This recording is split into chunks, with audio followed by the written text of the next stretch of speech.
series, and this is Pointless, the quiz show where knowing the unpopular answers is the key to winning. Let's meet tonight's contestants.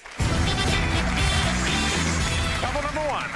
Hello, Mark. I'm Janet, and this is my son, David. Welcome back. Couple number two. Hey, I'm Rachel, and this is my dad, Michael. Howdy. Couple number three. Hi, I'm Maggie, and this is my mum, Sarah. Good to see you again. Thank you, and welcome to Pointless. Now, there is one more person we need to meet. He's the king when it comes to obscure knowledge and niche facts. He only got the job because we couldn't get Dr. Quinn, Medicine Woman. It's Dr. Andrew Rochford. Hello. Hello. It is lovely to see you, Mark. As always, it is the highlight of my day. Another highlight of my day is our contestants. Two returning couples tonight, Janet and David, got through to the head-to-head. Sarah and Maggie got knocked out in the first round. Crammed in the middle there, we've got Rachel and Michael. But all the pointless answers here that none of our 100 were able to get. And I'm going to wish you all the best of luck right now, like I do every other night, and best of luck to all of you guys playing at home. Thank you, Doc. Now, if any of our couples can find a pointless answer, we will add $500 to tonight's jackpot, which stands at $4,000. Oh, yeah. OK, let's get straight into it. In the first round, each of you must give me one answer and you cannot confer. You will score 1 point for every one of the 100 people that gave the same answer. And remember, this is pointless. So you are trying to find the least well-known answers and score the fewest points. At the end of the round, the highest scoring couple will be eliminated. I'm sorry, it's just the rules. And our first question is about Italian towns and cities. So, can you decide in your couples who is going to go first, and can they please step up to the podium? That's good stuff. Talk us through it, Doc. We're about to give you some clues to towns and cities in Italy. We just need you to tell us their name. Simple as that. But remember, go for the most obscure. Good luck. Rightio. Here are your first 5 clues. City which surrounds Vatican City. Country's 3rd largest city and the home of the pizza. Home of Europe's oldest university.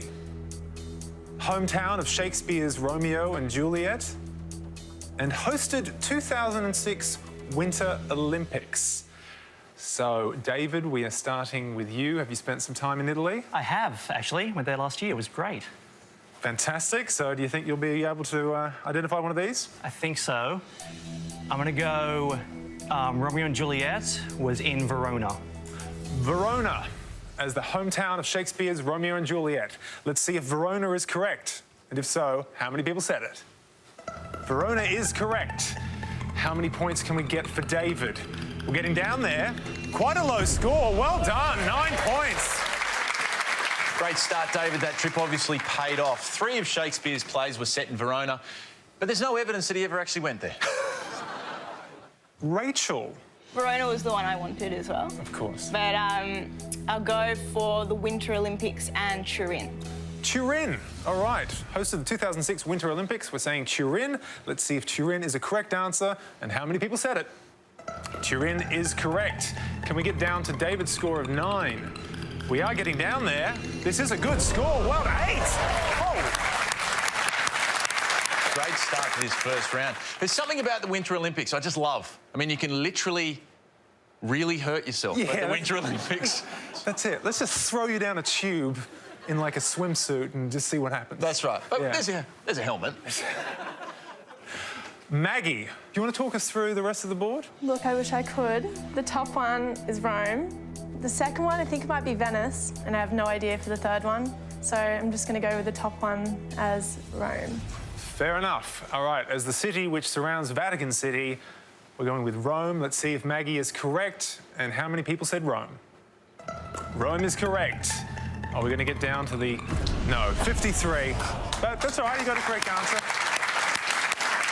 Running through the last couple of answers up there on the board, let's go for the home of Europe's oldest university. That was Bologna. That would have scored you 2 points. And the reason why I left this answer to last is because I just love pizza. And the answer is Naples. You would have got 12 points there. All right, we're halfway through round 1. Sarah and Maggie are currently our high scorers on 53. David and Janet are on 9. Rachel and Michael are our lowest scorers on 8. So as we come back up the line, we're still looking for Italian towns and cities. So can the second players now take their place at the podium? Here are our next clues.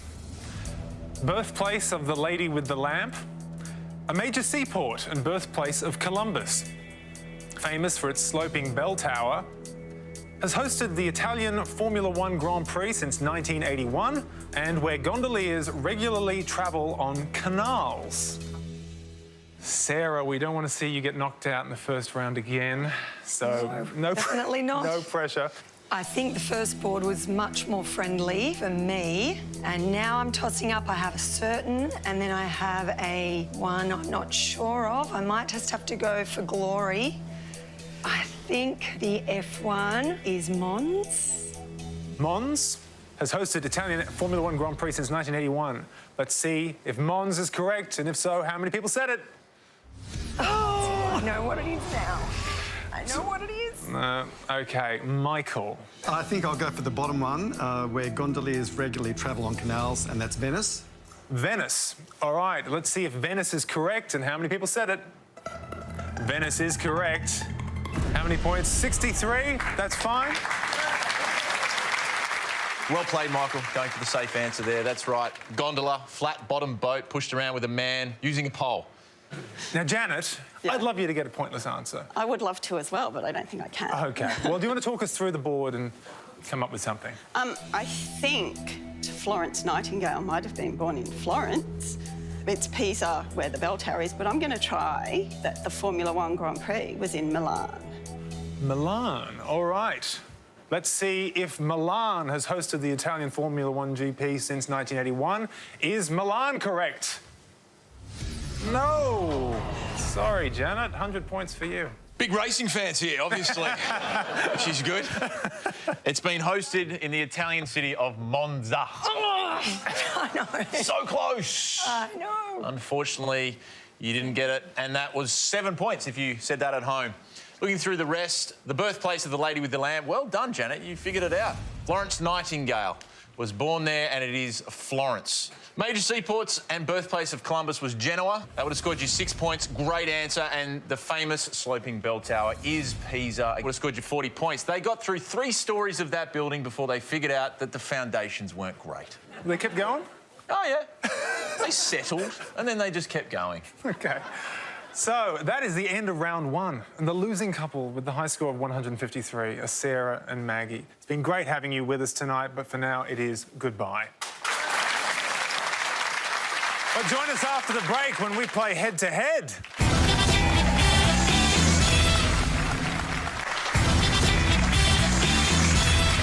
Welcome back to Pointless, where Rachel and Michael and David and Janet have made it through to our head-to-head round. Michael, you have a habit of throwing out valuable things. Well, it's a response to the general mess in my house, and so I've got this habit of throwing out envelopes before I open them, so I've chucked out cheques, bills, traffic infringements, cash even. I'm a bit of a liability. If you win tonight, for the love of God, Rachel, I'm going to give you the cheque. You hold on to it. Yeah, I will. Okay. Now, you can now play as a team, and the first couple to win 2 points goes through to our final round. So good luck to both our couples. Here is your first question, and it is about dance movies. Yeah, all right, great. Andrew. This is exciting. I'm excited. I know you are. We're going to show you 5 still images from feature films that all have dance sequences. All we need you to do is tell us the title of the film. But go for the most obscure. Good luck. And here are our 5 images. A. B. C. D. And E. OK, Rachel and Michael, you had our lowest score in the first round, so you get to go first. Do you recognise any of these dance movies? Well, I think the first one's always easy. Yeah. Okay. Yeah. All right, I'm going to go for A.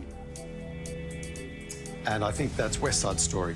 West Side Story. OK, we're going to set that aside for Rachel and Michael. David and Janet, do you want to talk us through the rest of these?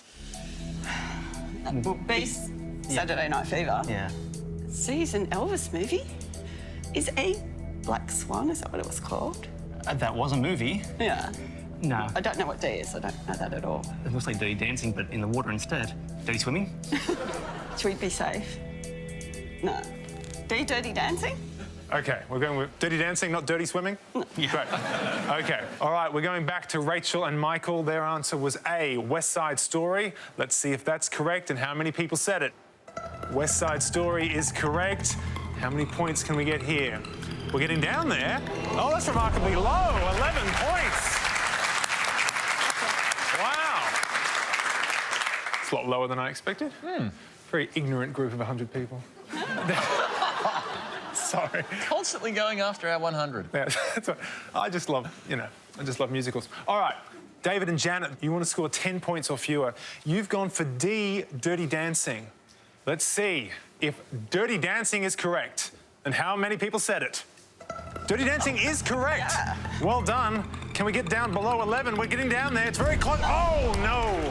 But well done, Rachel and Michael. You've won the point. Yeah, well done, guys. B, Saturday Night Fever.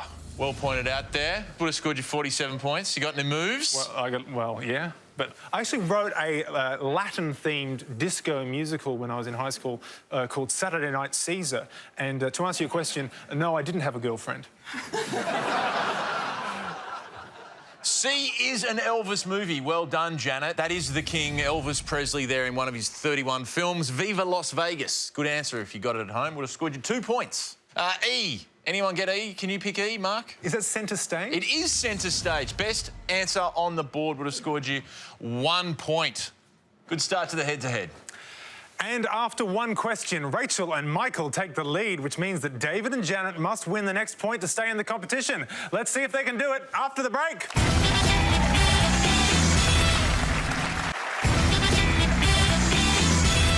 Welcome back to Pointless. We're in our head-to-head round, and Rachel and Michael have taken out the first point. For David and Janet to stay in the competition, they need to win the next one. Our next question is about parts of the eye. Yeah, we're going to show you common terms used to describe parts of the human eye. However, we have removed alternate letters. We'd just like you to fill in those gaps and give us the answer, but go for the one you think the least number of people would know. Good luck. Thank you, Doc. Let's take a look at our 5 terms. C-L-A-Y,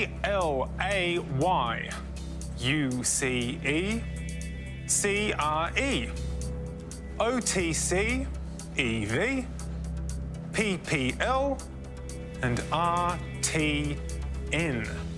We are starting with David and Janet. Do you recognise anything here?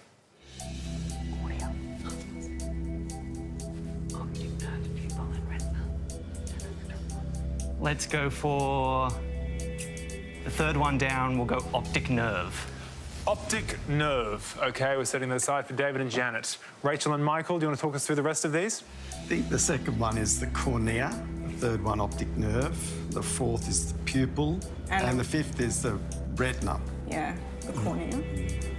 All right, we'll go the cornea, the second one. OK, all right, we're going for the cornea for Rachel and Michael. We're starting with David and Janet's answer. They need this point to stay in the game. They have said that the third one is optic nerve. Let's see if optic nerve is correct and how many people said it. Optic nerve is correct. We want a low score here for David and Janet. We're getting down there. How low? 24, not bad. Not bad. Rachel and Michael, so you just need to get 23 points or less with your answer.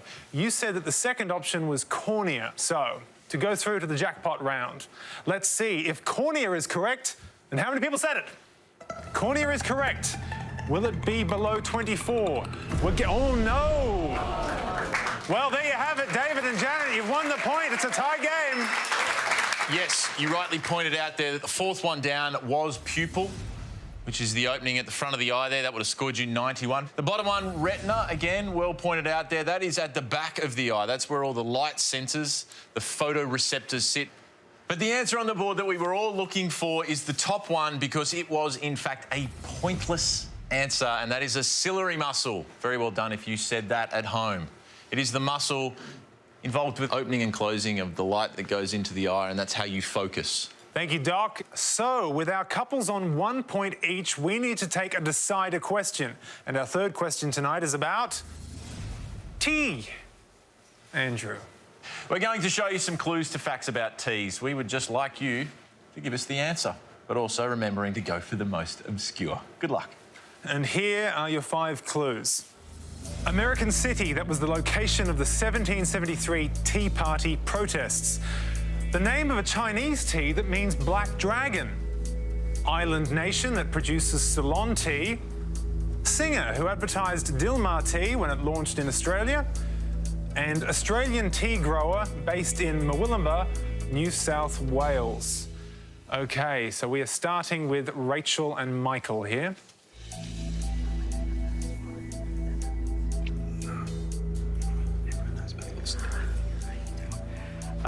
We're going to go for the 4th one, Kamal. Kamal, the singer who advertised Dilmah tea when it launched in Australia. OK, we're setting that aside for Rachel and Michael. David and Janet, can you talk us through the rest? Top one? Yeah. The top one's the Boston Tea Party. Ceylon tea comes from Sri Lanka. The Australian tea grower, there's one that starts with an M that I can't think of the name of. And then I'm wondering if the second one is Lapsang Souchong.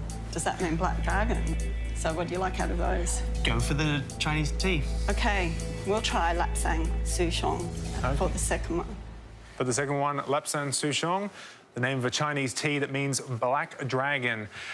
Rachel and Michael, you said Kamal is the singer who advertised Dilmah tea. Let's see if Kamal is correct and how many people said it. It is correct. We love Kamal. Come on, Kamal. How much can we get here? 45. Right. OK. Interesting.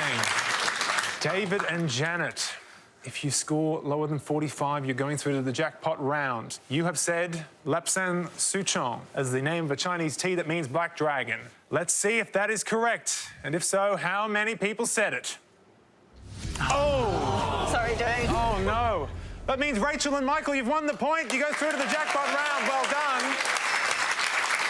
Yeah, tough one there, David and Janet. The answer is, in fact, oolong. Oh.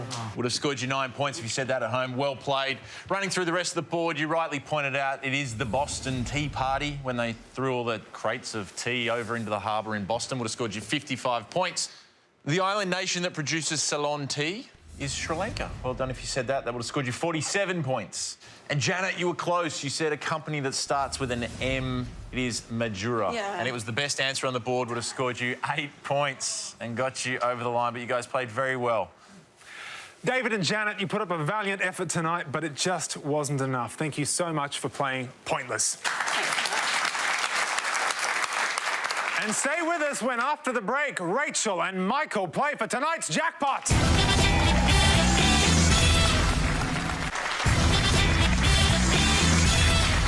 Welcome back to Pointless, where we're in the final round of tonight's game. Rachel and Michael have successfully fought off all comers to win our highly coveted Pointless trophy. Can they also win tonight's jackpot, which stands at $4,000? So, how does the final round work? Well, to win the jackpot, all you have to do is find a pointless answer that none of our 100 people came up with. But first, you must choose a category from these 2 options, and they are running out of space and berries. Now, do you like the look of either of these categories? Let's go berries. Berries. Doc. All right, there's 2 subcategories in this category. The first one is Halle Berry films. See what we did there? We'd like you to name any full-length feature film where Halle Berry receives an acting credit. And the second category is words ending in berry. What we're looking for here is the name of any plants or fruits of a plant that end in the letters B-E-R-R-Y. Berry. Thank you, Doc. Now, you have 30 seconds to come up with your 2 best answers, and all you need to win the jackpot of $4,000 is for just one of those answers to be pointless. And your time starts now. So I remember cloudberry and silverberry. Do you remember any others? Snowberry? Oh, yeah, that was one. Yeah. What do you want to go? Snowberry? Snowberry and cloudberry? Snowberry and cloudberry. Yeah. Can you remember any other ones? No. All right. We did Just it. take the 10 seconds. Take your time. Take your time, please. I'm trying to remember, but I can't. They were also They're funny. good. They were They're funny. very cloudberry. Yeah. Good. One of them should be close. All right. I'm sad. Good luck. All right, your time's up. We're going to go with snowberry and cloudberry. Snowberry and cloudberry. So, $4,000. What will you do with it if you get to take it home? Well, I'd probably go on a holiday, but I might take a little bit of that and head over to the casino around the corner and just All right. have a bit of fun. Well, the first answer you gave as a word ending in berry is snowberry. Let us see, for $4,000, if snowberry is a pointless answer. It is a correct answer. Can we get down to zero? Did no one else come up with snowberry? For $4,000, could it be snowberry? $4,000! Yes! We're going to the casino! Well done!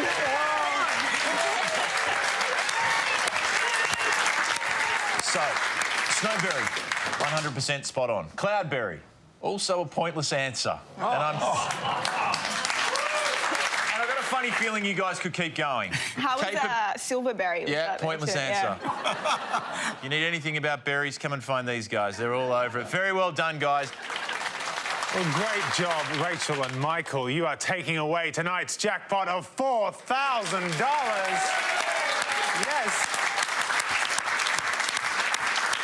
Join us next time for Pointless, but for now, it's goodbye from Doc. Goodbye. And it is goodbye from me. Goodbye.